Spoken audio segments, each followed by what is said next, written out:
Hello magnetic materials या आपल्या 11व्या चॅप्टरचं आजचं हे दुसरं आणि शेवटचं सेशन. या सेशन मध्ये आपण सुरुवातीला बघणार आहोत origin of magnetism in materials या आर्टिकल मधला राहिलेला भाग, आणि त्यानंतर बघणार आहोत पुढचं article magnetisation and magnetic intensity.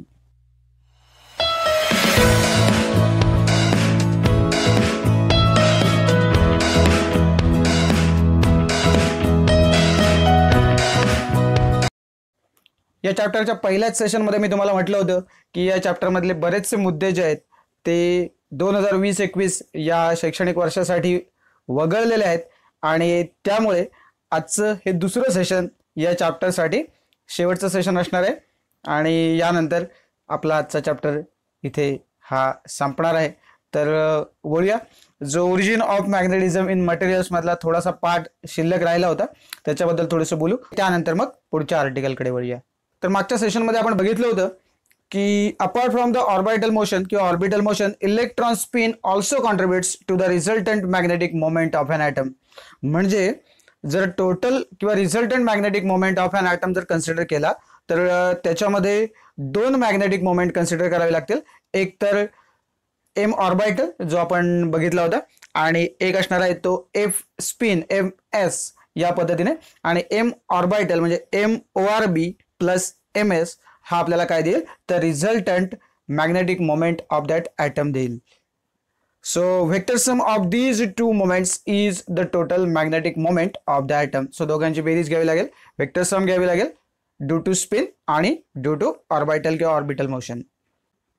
आपल्याला माहिती आहे according to Pauli's exclusion principle no two electrons can have the same set of quantum numbers N, L, ML and MS defining a state. म्हणजे पॉलीज एक्सक्लुजन प्रिन्सिपल काय सांगतं तर जो दोन इलेक्ट्रॉनचे जे क्वांटम नंबरचा सेट तुम्ही बघितलात तर काय होईल तर जास्तीत जास्त तीन क्वांटम नंबर्स त्या सेट मधले सारखे असू शकतात, पण किमान एक क्वांटम नंबर हा वेगळा असणार आहे. कारण आपल्याला माहिती आहे जर कुठल्याही दोन मोबाईल नंबर जर तुम्ही कन्सिडर केले तर त्यातही काय होईल की 9 अंक तुम्हाला सारखे असू शकतात, एक अंक काय असणार आहे डेफिनेटली वेगळा असणार आहे. त्याच पद्धतीने अर्थात ते सलग नंबर असणार आहेत, आणि इथे हे वेगवेगळे नंबर्स आहेत क्वांटम नंबर्स. पण जे काही दोन इलेक्ट्रॉन तुम्ही कन्सिडरेशन मध्ये घेणार आहात, जे कम्पेअर करणार आहेत ते वेगवेगळे आहेत हे आयडेंटिफाय होण्यासाठी किमान त्यातला एक जो क्वांटम नंबर आहे तो काय असणार आहे वेगळा असणार आहे, असं पॉलीज एक्सक्लुजन प्रिन्सिपल सांगतं. सर्वसाधारणपणे केमिस्ट्रीमध्ये या सगळ्या प्रिन्सिपलचा आपण अभ्यास केलाय, आणि त्यानंतर जे काही इलेक्ट्रॉनिक कॉन्फिगरेशन जे आहे ते कसं असतं ते डिटेलमध्ये आपण त्याच्यात बघितलेलं आहे. आणि आजच्या आपल्या या चॅप्टरमध्ये त्याच्या डिटेलमध्ये आपल्याला जायचं नाही, तरीही तुम्हाला कल्पना असावी म्हणून सांगतो. तुम्हाला आठवतही असेल केमिस्ट्रीमध्ये शिकलाय, त्यामुळे पॉलीज एक्सक्लुजन प्रिन्सिपल हे एक बेसिक प्रिन्सिपल आहे. त्यानंतर आपण आउबाऊ प्रिन्सिपल वापरतो, त्यानंतर हंट्स रूल वापरतो, आणि या सगळ्याच्या यातून इलेक्ट्रॉनिक कॉन्फिगरेशन म्हणजे जे इलेक्ट्रॉन स्पिन आहे म्हणा किंवा इलेक्ट्रॉनची जी काही पोझिशन असणार आहे त्या ऑर्बिट मधली, ज्या मांडणीमध्ये आपण करणार आहोत, जो ग्राफिकल प्रेझेंटेशन देऊ किंवा जे कॉन्फिगरेशन आपण लिहू, या सगळ्यामध्ये आपल्याला या 3 बेसिक रूल्सचा वापर करावा लागतो हे आपल्याला माहिती आहे. तर जनरल केसमध्ये जर बघायला गेलो आपण तर N काय आहे तर N हा बेसिकली प्रिन्सिपल क्वांटम नंबर आहे. L जो आहे तो आहे अँग्युलर मोमेंटम क्वांटम नंबर आहे. ML हा मॅग्नेटिक क्वांटम नंबर आहे, आणि MS हा स्पिन क्वांटम नंबर आहे. पुस्तकामध्ये असं काही उल्लेख केलेला नाही, त्यामुळे तुम्हाला हे आपल्या फिजिक्ससाठी लक्षात ठेवलंच पाहिजे परीक्षेसाठी असं अजिबात नाही, परंतु माहीत असावं की N म्हणजे काय, L म्हणजे काय, म्हणून फक्त मी तुम्हाला या ठिकाणी हे सांगतोय. तर यानंतर आपण वळूया आपल्या मेन आर्टिकलकडे, जे आहे magnetisation and magnetic intensity.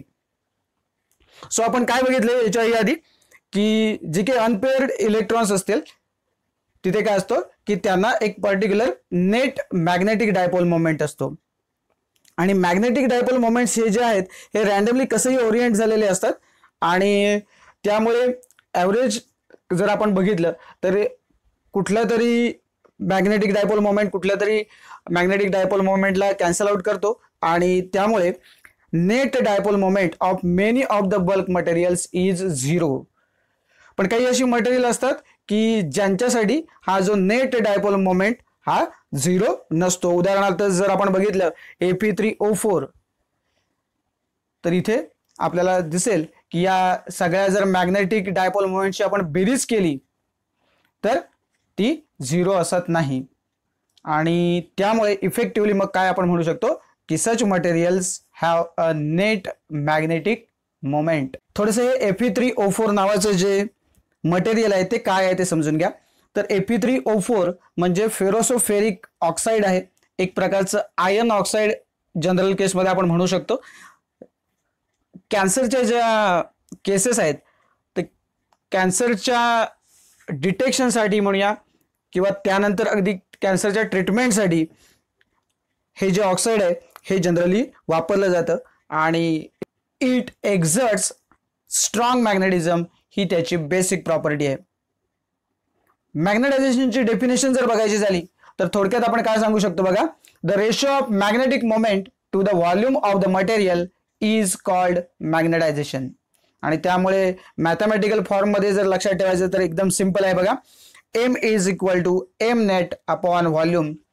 So ही जी काही एम आहे कॅपिटल एम ही वेक्टर क्वांटिटी आहे आणि त्याचं जे SI युनिट आहे ते आहे एम्पियर पर मीटर आणि त्याच्यामुळे डायमेन्शन्स जे आहेत ते काय आहेत बघा. M0 L-1 T0 आणि I1. इथे फक्त I हे सिम्बॉल ॲडिशनली इथे आलंय कारण करंटची टर्म आहे आपल्याला माहिती आहे आणि करंट आहे आपल्याला दिसतोय तिथे. A म्हणजे एम्पियर आहे. सो आपण I हे लेटर तिथे वापरले फॉर करंट. पुस्तकामध्ये A लिहिले. जनरल केसमध्ये बघा मास, लेंथ आणि टाइम या पद्धतीने जर आपण विचार केला तर जी क्वांटिटी आहे त्याचं इनिशियल लेटर या अर्थाने आपण I तिथे वापरायला पाहिजे. एरवी जेव्हा टेम्परेचर येतं त्यावेळेला कसं टाइमसाठी T वापरतो म्हणून आपण टेम्परेचरसाठी K वापरतो, केल्विन त्याचं युनिट आहे म्हणून. परंतु इथे जनरली आपण I हे लेटर वापरलं तरी चालेल. काही ठिकाणी A वापरलंय तर हरकत नाही, A फॉर एम्पियर या अशा अर्थाने. त्यामुळे तुम्हाला जसं सुटेबल असेल त्या पद्धतीने तुम्ही हे सिम्बॉल वापरू शकता. आपल्याकडे हा जो फॉर्म्युला तुम्हाला समोर दिसतोय M is equal to M net upon volume याच्यावर सुद्धा अगदी 1 मार्काचं न्यूमेरिकल सेट होऊ शकतं. So consider a rod of material with some net magnetisation placed in a solenoid with n turns per unit length and carrying a current I. So आपण आताच्या केसमध्ये काय करणार आहोत तर कन्सिडर करतोय एक rod with some net magnetisation आणि जो कुठे ठेवलाय तर एका सोलेनॉइडमध्ये ठेवलाय की जिथे पर सेंटीमीटर किंवा पर युनिट लेंथ म्हणूया आपण, पर मीटर म्हणूया आपल्या SI सिस्टीममध्ये एकूण n टर्न्स आहेत आणि करंट जो आहे तो I आहे असं जर कन्सिडर केलं तर magnetic field inside the solenoid is given bye, हा आपला स्टँडर्ड फॉर्म्युला जो आपण याच्या आधी बघितला आहे, गेल्या वर्षी सुद्धा बघितला 11वी मध्ये, तो काय आहे तर B0 is equal to μ0 into NI.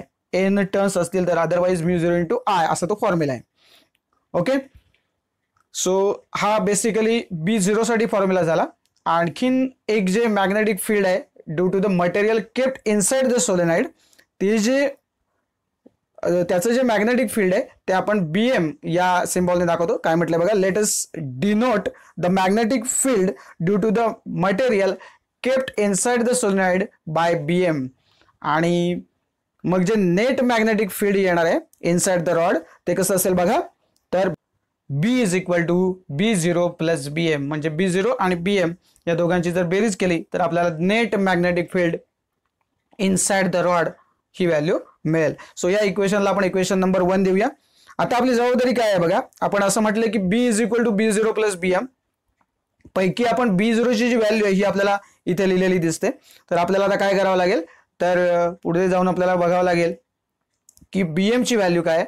So basically BM ची व्हॅल्यू आपण इथे लिहूया आणि त्यानंतर B0 ची व्हॅल्यू आपल्याकडे आहे आणि BM ची व्हॅल्यू आपण जी लिहू ती याच्यामध्ये सबस्टिट्यूट करू. म्हणजे थोडक्यात B0 ची व्हॅल्यू आणि BM ची व्हॅल्यू इथे जर सबस्टिट्यूट केली तर आपल्याला फायनली B ची व्हॅल्यू मिळेल. सो BM च्या बाबतीत जर विचार केला तर आपल्याला माहिती आहे की BM ही जी व्हॅल्यू आहे it is directly proportional to the magnetisation M of the material.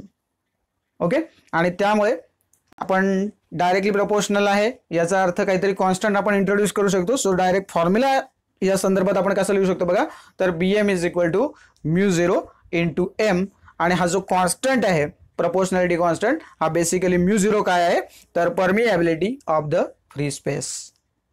So अशा पद्धतीने आपल्याला आता BM ची व्हॅल्यू मिळाली. मगाशी मी म्हटलं तसं आपल्याला B0 ची व्हॅल्यू मिळाली होती, आणि आता आपण काय करतोय तर B0 आणि BM या ज्या व्हॅल्यूज आहेत त्या इक्वेशन नंबर 1 मध्ये जर आपण सबस्टिट्यूट केल्या तर सिम्पली आपल्याला काय मिळेल बघा, तर B is equal to μ0 NI plus आता BM ची व्हॅल्यू घेतली आहे μ0 प्लस M, आणि हे जे इक्वेशन आहे त्याला एक नंबर देऊन टाकूया, इक्वेशन नंबर 2.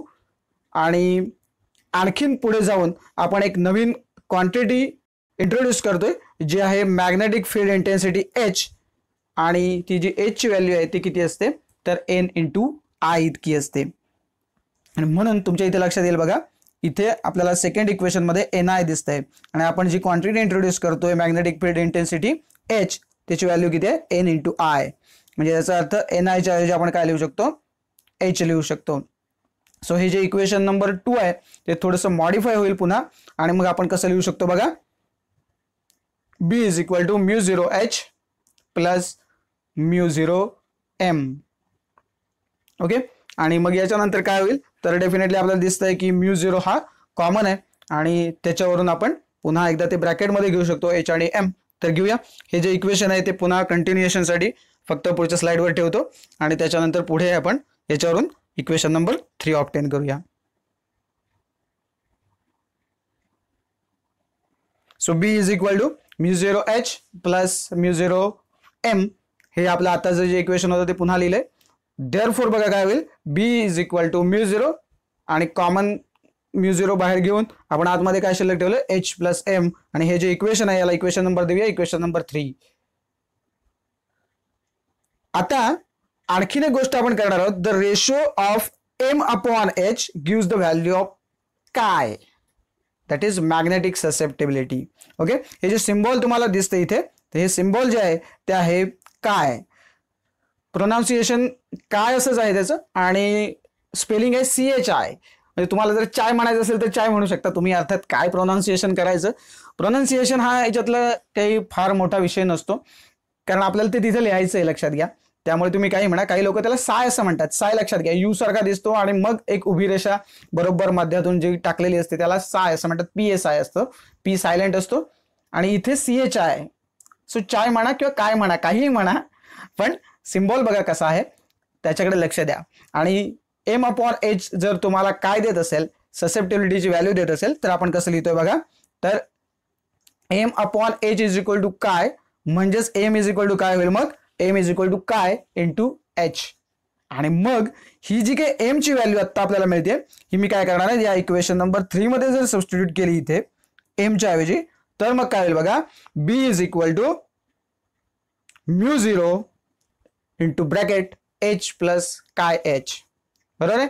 आणि आता परत आपल्याला इथे दिसेल की H सुद्धा काय झाला, कॉमन झाला, बरोबर आहे. सो M ची टर्म सुद्धा आपण H च्या फॉर्मॅटमध्ये घेतली, आणि त्यामुळे आता आपल्याला H सुद्धा बाहेर घ्यावा लागेल. सो घेऊन टाकूया. So B is equal to μ0, ब्रॅकेटमध्ये शिल्लक ठेवलंय 1 प्लस काय, आणि ब्रॅकेटच्या बाहेर आपण पुन्हा एकदा H लिहिलाय बघा, μ0 H असंही लिहिता आलं असतं, फक्त आपण तो या साईडला लिहिला, एवढंच लक्षात ठेवा, कारण आपल्याला तो पुढे नंतरही वापरायचा आहे. ओके, सो याला एक नंबर देऊन टाकूया इक्वेशन नंबर 4. आणि ही जी ब्रॅकेटेड क्वांटिटी दिसते तुम्हाला 1 प्लस काय, ही क्वांटिटी काय आहे तर relative magnetic permeability of the substance. So mention करून टाकूया, 1 प्लस काय इज इक्वल टू μr, त्याला आपण μr हे सिम्बॉल वापरणार आहोत, is the relative magnetic permeability of the substance. म्हणून इथे जे काही 1 प्लस काय असं जे तुम्हाला दिसतंय त्याच्याऐवजी आपण काय सबस्टिट्यूट करणार आहोत, तर μr हे आपण इथे सबस्टिट्यूट करणार आहोत. सो काय होईल बघा, हे इक्वेशन नंबर 4, तर B is equal to μ0 into μr into H, जी ब्रॅकेटेड क्वांटिटी होती 1 प्लस काय, त्याच्याऐवजी मी काय लिहिलंय तर μr लिहिलंय. सो एकदम सिंपल. आणखीन इथे पुढे जाऊन आणखीन एक अरेंजमेंट आहे, किंवा μ0 इंटू μr हे जे प्रॉडक्ट आहे हे बेसिकली आपल्याला काय देतं तर व्हॅल्यू ऑफ म्यू देतं आणि म्हणून इथे सबस्टिट्यूट करून टाकूया आणि लिहून टाकूया B is equal to mu into H आणि रेफरन्सला ते लिहून टाकूया की mu is equal to mu 0 into mu R. So हे जे आपण वापरतोय ना हे कदाचित तुम्हाला MCQ साठी विचारलं जाऊ शकेल बघा. सो म्यूची जी व्हॅल्यू आहे mu 0 into mu R. So ऑप्शनमध्ये बरंच काही मिळेल mu 0 square into mu R square किंवा square root of mu 0 into mu R. So mu कशाने काढतात असंही म्हणजे अशा पद्धतीने हे बारीक बारीक छोट्या छोट्या गोष्टी जर तुम्ही लक्षात घेतल्या तर हे MCQ साठी किंवा 1 मार्काचा जो व्हेरी शॉर्ट क्वेश्चन्स आहे त्याच्यासाठी हे विचारलं जाऊ शकतं. सो या इक्वेशनलाही नंबर देऊन टाकूया. इक्वेशन नंबर पुढचा देऊया इक्वेशन नंबर 5 आणि जर आत्ता हे जे इक्वेशन नंबर 5 आपण काढलं आणि इक्वेशन नंबर 4 हे जे आपण कम्पेअर केलं बरोबर ना ज्या ठिकाणी आपण 1 प्लस काय वगैरे लिहिलं होतं याची जर आपण कंपॅरिझन केली तर फायनली आपण काय लिहू शकतो बघा. Comparing equation 4 and 5 we can write काय लिहिले mu is equal to mu 0 आणि ब्रॅकेटमध्ये 1 प्लस काय.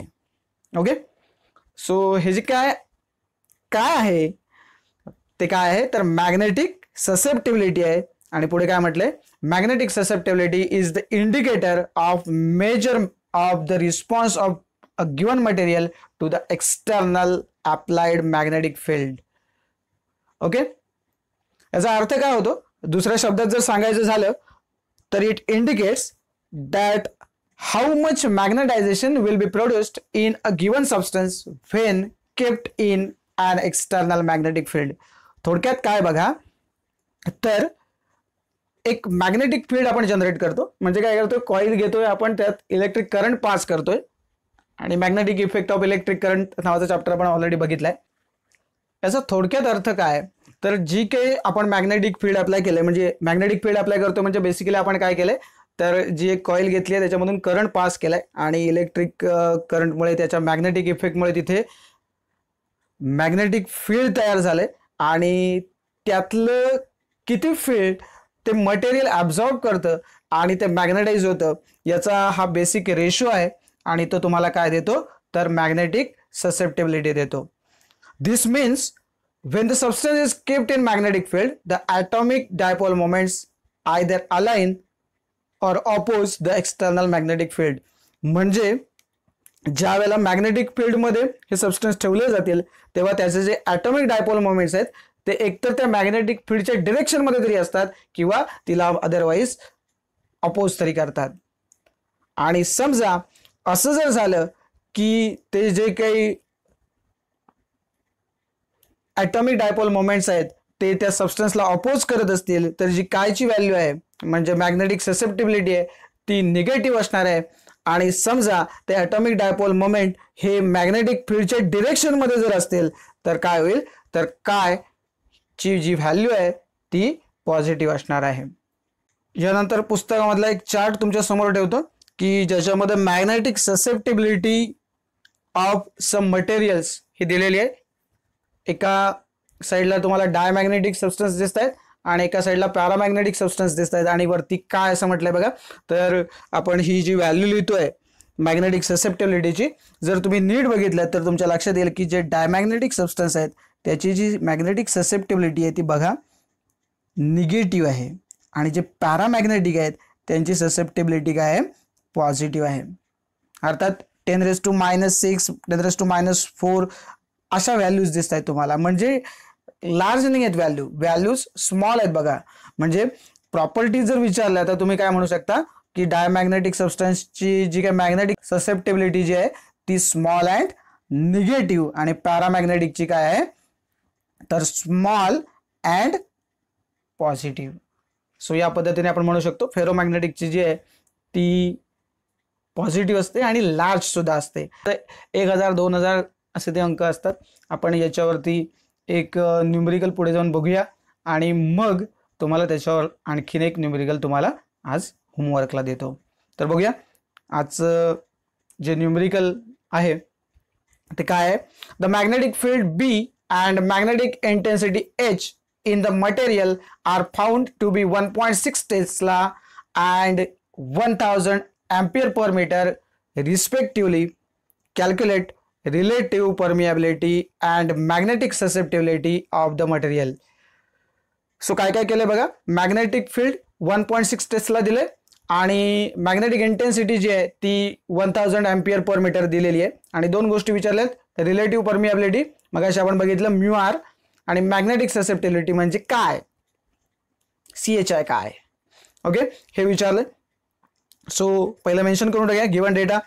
जो काय पहिला काय तर बी दिलाय मॅग्नेटिक फील्ड 1.6 टेस्ला. त्याच्यानंतर एच ची व्हॅल्यू दिली आहे 1000 एम्पियर पर मीटर. विचारलंय mu R that is relative permeability, आणि दुसरी गोष्ट विचारली आहे मॅग्नेटिक ससेप्टिबिलिटी काय is equal to question mark. So दोन गोष्टी विचारल्यात. सो याच्यासाठी फॉर्म्युले जे आहेत ते ऑब्टेन करून घेऊया. डायरेक्ट फॉर्म्युला आपल्याकडे नाही, त्यामुळे थोडेसे जे असलेले फॉर्म्युले ते रिअरेंज करून आपल्याला फॉर्म्युला बनवून घ्यावा लागेल, आणि मग त्यानंतर आपल्याला याची उत्तरं काढावी लागतील. सो फॉर्म्युले जे आहेत ते मेन्शन करून घेऊया. सो आपल्याकडे काय आहे बघा, सुरुवातीला B is equal to mu into H होता, बरोबर. त्यातला जो म्यू होता तो म्यू म्हणजे काय होता तर म्यू 0 इंटू म्यू आर होता. आणि म्हणून जर या वरच्या इक्वेशन मध्ये जर आपण हे सबस्टिट्यूट केलं म्यूच्या ऐवजी म्यू 0 इंटू म्यू आर, असं मी का करतोय कारण आपल्याला म्यू आर कॅल्क्युलेट करायला सांगितलंय, बरोबर. सो म्हणून मी काय करतोय तर ही जी व्हॅल्यू आहे म्यूच्या ऐवजी मी काय लिहिणार आहे mu 0 into mu R. So लिहून टाकूया B is equal to mu 0 into mu R into H. आणि मग हा जो बेसिक फॉर्म्युला आता आलाय तो आपल्याला रिअरेंज करून घ्यावा लागेल आणि म्यू आर साठी घ्यावा लागेल. सो म्यू आर काय होईल बघा, mu R is equal to B upon mu 0 H. हा आपला पहिला फॉर्म्युला तयार होईल. आणखीन आपल्याकडे काय होतं तर 1 प्लस काय is equal to mu R, हा आपल्याकडे दुसरा फॉर्म्युला होता. आणि त्याच्यानुसार आपल्याला कायची किंमत विचारली. सो काय इज इक्वल टू काय होईल, मग हा जो 1 आहे तो इकडच्या साईडला जाईल, आणि म्हणून काय is equal to mu R minus 1 हा आपला दुसरा फॉर्म्युला असेल. तर पहिल्या फॉर्म्युल्याचा वापर करून पहिल्यांदा म्यू आर ची व्हॅल्यू काढूया, आणि मग ती व्हॅल्यू आली की आपल्याला लगेच म्यू आर मायनस 1 केले की आपल्याला काय मिळणार आहे. त्यामुळे काय अवघड नाही. आता फक्त फॉर्म्युला रिअरेंज करण्याचाच फक्त विषय होता, तो थोडासा लक्षात घेऊन काहीतरी करायचं होतं. तो पार्ट आपण केला. आता फक्त व्हॅल्यू सबस्टिट्यूट करायच्या आणि त्यानंतर आपण त्याचं उत्तर ऑब्टेन करणार आहोत. सो बी ची जी व्हॅल्यू होती ती सबस्टिट्यूट करावी लागेल. म्यू 0 ची व्हॅल्यू आपल्याला परीक्षेमध्ये वरती दिलेली असणार, तुम्हाला माहिती आहे कुठे दिलेली असणार आहे ती. तर ती व्हॅल्यू जी आहे ती आत्ता आपल्याला सबस्टिट्यूट करावी लागेल 4 पाय इंटू 10⁻⁻⁷, आणि एच ची जी व्हॅल्यू होती 1000 दिलेली आहे. सो लिहून टाकूया mu R is equal to 1.6 divided by 4 pi into 10⁻⁷ weber per metre square. हा जी काही व्हॅल्यू असते आपली म्यू 0 ची ती आपण इथे लिहितोय. Mu 0 is equal to 4 pi into 10⁻⁷ आपण इथे सबस्टिट्यूट केली आहे. ओके, त्यानंतर आपण काय करू शकतो तर हा जो 4 आहे त्याने वरच्या 1.6 ला जर भाग लावला तर किती होईल 4 × 4 आणि 4 × 16. आपण इथे 4चा भाग लागणार नाही, पहिल्यांदा 0चा लागेल कारण पहिल्यांदा 1 ला भागावा लागेल. सो 0.4 होईल ते, त्यामुळे 0.4 होईल. आणि इथला जो पाय आहे त्याची किंमत आपण टाकून देऊया 3.142. आणि दुसरी महत्वाची गोष्ट इथे काय होईल बघा, इथे 10⁻⁻7 आहे आणि हा 1000 म्हणजे 10⁻³ आहे. म्हणजे इफेक्टिव्हली काय होईल, हा +3 आहे आणि हा -7 आहे. म्हणजे इफेक्टिव्हली हे किती होईल 10⁻⁻7 + 3 म्हणजे 10⁻⁻4 राहतील बघा इथे. सो हा 4 कॅन्सल झाला याच्याबरोबर, आणि इथे पायची किंमत आपण लिहिणार 3.142. सो सबस्टिट्यूट करून टाकूया. बघा काय होईल 0.4 झाला हा इथला भाग लावून, पायची किंमत 3.142, आणि या दोघांचं कॉम्बिनेशन आपण इथे लिहिले 10⁻⁻4. आता काय करायचंय तर हा जो 10⁻⁻4 आहे तो वरच्या साईडला आपण नेऊ शकतो, तो 10⁻⁻4 होईल. आणि याचा जो भागाकार आहे हा तुम्ही लॉग टेबलने करू शकता 0.4 डिवाइडेड बाय 3.142. ओके, सो हा जो भागाकार आहे मी आता तुम्हाला डायरेक्ट दाखवतो किती येतोय तो 0.1273 इंटू 10⁻⁴. ओके, सो तुम्हाला सांगितलं तसं 10⁻⁴ वरती गेलाय आणि 0.4 डिवाइडेड बाय धिस हे 0.1273 आलाय. आता 10⁻⁴ म्हणजे 4 डेसिमल पॉईंट आपल्याला इकडे शिफ्ट करता येऊ शकतात. सो म्यू आर ची व्हॅल्यू किती येईल तर 1273. ओके, 4 डेसिमल पॉईंट आपण इथे शिफ्ट केले. सो याच्यामुळे आपल्याला काय लिहिता येईल, म्यू आर ची व्हॅल्यू जर आपण इथे आता सबस्टिट्यूट केली, इथे 1273 टाकले तर मग काय होईल 1273 - 1 इज इक्वल टू मग 1272 ही कायची व्हॅल्यू येईल. म्हणून मगाशी म्हटलं की काय म्हणजे जी मॅग्नेटिक ससेप्टिबिलिटी आहे ऑफ फेरोमॅग्नेटिक मटेरियल ती साधारणपणे पॉझिटिव्ह असते आणि लार्ज सुद्धा असते. आणि तिथल्या ज्या बाकीच्या ज्या व्हॅल्यूज तुम्ही बघितलात मगाच्या टेबलमध्ये तुम्हाला असं दिसलं की त्या 10⁻⁵ रेंजमध्ये दिसत आहेत, म्हणजे त्या स्मॉल आहेत आणि ही मात्र इथे आपल्याला व्हॅल्यू लार्ज मिळणार आहे. पहिल्यांदा लिहून टाकूया ते काय इज इक्वल टू μr-1 आणि त्याच्यामुळे 1273 -1 आणि कायची व्हॅल्यू मग फायनली 1272 एवढं मिळेल. याला युनिट नाही कारण इट्स प्युअर नंबर, त्याच्यामुळे इथे काही नंबर नंबर नाही, या ठिकाणी काही युनिट असणार नाही. तर याच्यावरतीच आधारित तुम्हाला एक न्यूमेरिकल जे आहे ते होमवर्कला देतो. थोडासा पॅटर्न फक्त बदलतो, बाकी काही करत नाही आणि थोडेसे नंबर्स बदललेले असतील. बघा, the magnetic intensity H in the material is found to be 1000 ampere per metre. Calculate the magnetic field and relative permeability of the material. आणि ब्रॅकेटमध्ये कॉन्स्टंट दिलं आहे बघा, मॅग्नेटिक ससेप्टिबिलिटी कॉन्स्टंट म्हणजे ही व्हॅल्यू दिली आहे, मॅग्नेटिक ससेप्टिबिलिटी दिली आहे 1999. ओके, सो मागच्या न्यूमेरिकलमध्ये तुम्हाला माहिती आहे की बीची व्हॅल्यू दिली होती, मॅग्नेटिक फील्ड दिलं होतं आणि ते आत्ता तुम्हाला ऑब्टेन करायचं आहे आणि रिलेटिव्ह परमिएबिलिटी काढायची. तर आत्ता काय करावं लागेल तुम्हाला, तर मॅग्नेटिक ससेप्टिबिलिटी म्हणजे काय आहे त्याच्यावरून रिलेटिव्ह परमिएबिलिटी म्हणजे μr तुम्ही कॅल्क्युलेट करून घेऊ शकता पहिल्यांदा आणि मग ती μrची व्हॅल्यू वापरून तुम्ही त्या पद्धतीने मॅग्नेटिक फील्ड जे विचारलं बी ते तुम्ही इथे कॅल्क्युलेट करू शकता. थोडंसं रिव्हर्समध्ये जावं लागेल, ते जे फॉर्म्युले तेच आहेत, थोडंसं रिअरेंज करावं लागेल काय काढायचं आहे त्याच्यासाठी. तर दुसरी जी गोष्ट आपण काढली ती आत्ता आपल्याला पहिल्यांदा काढावी लागेल आणि मग त्याच्यानंतर तुम्ही तिथे ती सबस्टिट्यूट करून उर्वरित जी व्हॅल्यू आहे ती ऑब्टेन करू शकता.